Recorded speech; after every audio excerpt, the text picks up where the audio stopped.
Hello guys. So karon atong testingan multiplication of integers. So i-explain nato ni siya nga naay binisaya. So para mapalalom pa ang atong pagsabot aning topic. So sa multiplication of integers, kung mag-multiply tag duha ka integer nga puros positive, ang answer niya nga product is positive. Kung mag-multiply tag parehas negative, ang iyang product is positive. For short, kung like signs ang atong i-multiply, positive perminti ang iyang result nga product. Okay, next, positive times negative, negative ang result, or negative times positive, negative gihapon ang result.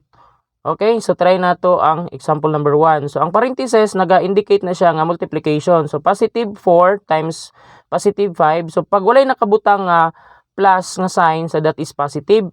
So 4 times 5 equals positive 20. So parehas man sila positive tanan.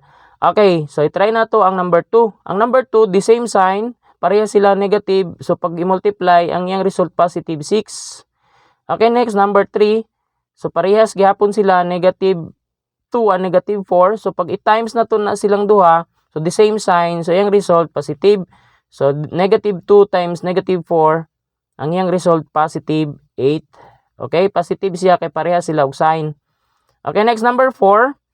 So kani si number 4, positive ang sign, unyang positive si 5, unyang isa kay negative 3. So dili sila parehas og sign, so automatically negative ang result.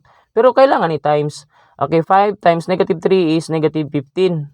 Okay, hinaw tunta masabtan ni sa tanan. Unta mga ginikanan makatabang ni sa mga kabatan-unan ninyo. Okay, next number 5.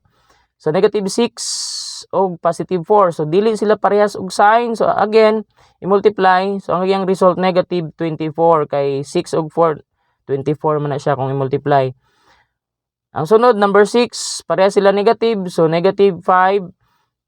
Negative 8 times negative 5, the result, or the same sign, so the result is always positive. So take note, sa duha-duha lang na siya ka number or ka factors. So effective na nga atong guide. So that is positive 40. Next, number 7. So natin number 7 na to nga positive 10 times positive 4. So take note, wala ko nagamit diri og symbol sa multiplication nga x kay makonsider man gud nato siya nga variable. So this time parenthesis atong gamiton.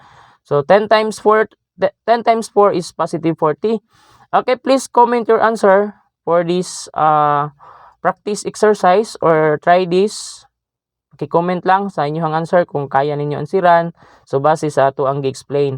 So negative 6 times positive 7. Okay, daghang kayong salamat sa ato ang sa tanan nga nagsubaybay sa ako ang mga video. Palihog og follow sa mga wala pa naka-follow o paki-share na lang pod. Daghang salamat.